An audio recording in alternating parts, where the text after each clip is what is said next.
Arja Sarkar, studying at Northside College Preparatory High School, 9th grade. The hobbies includes flute, drawing, and weightlifting. Arja is going to talk about Swami Vivekananda, a talented disciple of Sri Ramakrishna.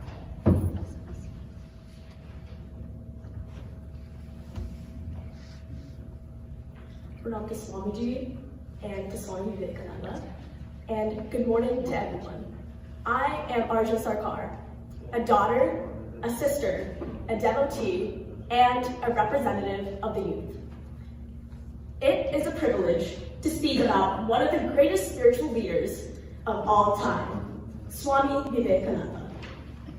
While he is celebrated globally for rejuvenating Hinduism and spreading its eternal truths abroad, the seeds of his greatness were sown in his remarkable childhood.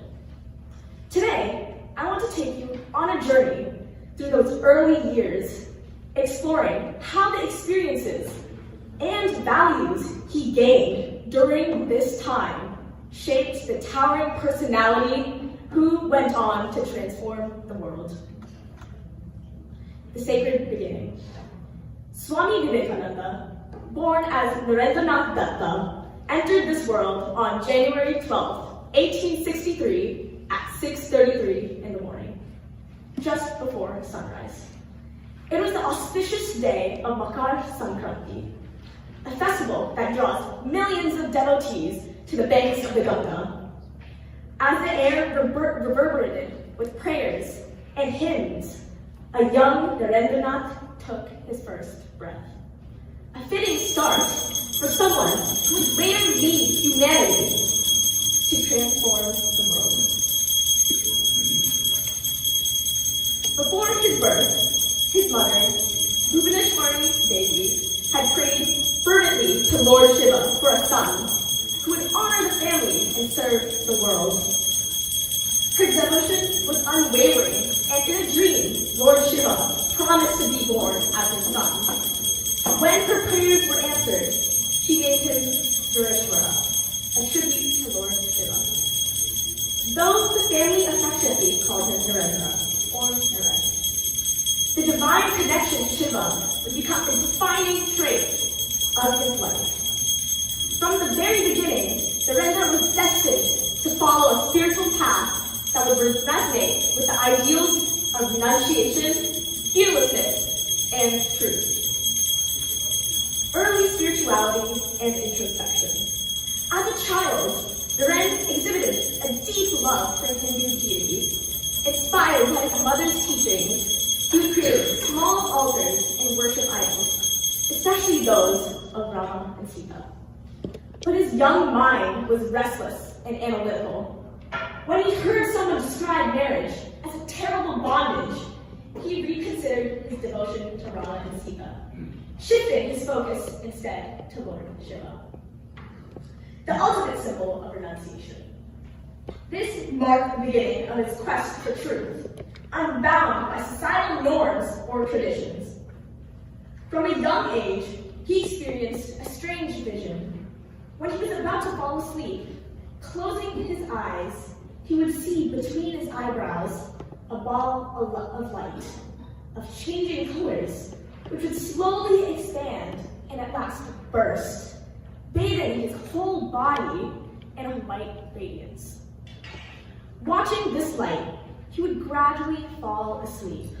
Since it was a daily occurrence, he regarded the phenomenon as a common to all people, and was surprised when a friend denied ever having seen such a thing. Years later, however, Narendra's spiritual teacher, Sri Ramakrishna, said to him, "Naren, my boy, do you see a light when we go to sleep?" Ramakrishna knew that such a vision indicated a great spiritual past and an inborn habit of meditation. The vision of light remained with Narendra until the end of his life, though later it lost its regularity and intensity. The seeds of fearlessness and rationality. Narendra's childhood was marked by an innate fearlessness. Once, he and his friends were warned that a tree they loved to climb was haunted by a ghost, who would harm anyone disturbing it. While the other boys were frightened, the wren climbed the tree with ease, broke some branches, and called out, "Look, my neck is still intact. Don't believe anything blindly without proof." This episode encapsulates the future message to the world. Do not believe anything simply because tradition says so. Question, reason, and find the truth for yourself. This bold approach later became a cornerstone of his teachings, inspiring generations to challenge superstition and embrace rationality. Lessons from his mother.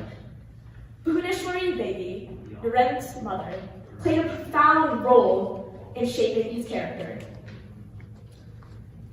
When he once complained of being unjustly treated at school, she consoled him with words that became his lifelong guiding principle. Always follow the truth, regardless of the consequences. Her emphasis on truth and moral courage profoundly influenced Naren. Years later, he credited her for his unwavering commitment to truth, saying, "I am indebted to my mother for whatever knowledge I have acquired." This foundation of honesty and resilience was pivotal in his spiritual and social mission. Early signs of compassion and equality. Even as a boy, Naren was deeply compassionate and questioned societal inequalities. In his father's office, he noticed separate tobacco pipes for clients of different castes. As per Hindu customs, Naren deliberately smoked from each pipe, including the one reserved for Muslims, and declared, "I see no difference." This incident foreshadowed his lifelong fight against discrimination and his vision of universal brotherhood. Later, as Swami Vivekananda, he would passionately advocate for equality, declaring, "The soul has no caste, creed, or gender. We are all one." Meditation and mystical experiences. From an early age, Naren was drawn to meditation. Alongside a friend, he would sit before an image of Shiva, closing his eyes and trying to emulate the yogis of ancient India. His meditative states were often so deep that he lost all awareness of the external world. On one occasion, he had a vision of a serene figure resembling the Buddha, carrying a monk's staff and a water bowl. Though he was startled and left the room, this experience planted the seeds of his future renunciation and spiritual quest. The spirit of inquiry, Naren's insatiable curiosity and questioning nature were evident in his interactions with others. He would often ask spiritual leaders, "Have you seen God?" Dissatisfied with vague answers, his quest for direct realization led him to Sri Ramakrishna, the mystic who ultimately became his guru. Sri Ramakrishna's profound influence helped Naren discover the divine within himself and solidified his mission to serve humanity. Conclusion. The making of a global visionary. The values and experiences of Naren's childhood, fearlessness, rationality, compassion, and spiritual depth, shaped him into Swami Vivekananda, a leader who redefined Hinduism and brought its timeless wisdom to the global stage. His insistence on truth, equality, and self-realization inspired countless people, bridging the gap between the spiritual and the practical. As we reflect on his early life, we see how strong foundation of values and courage can empower us to achieve greatness. Thank you.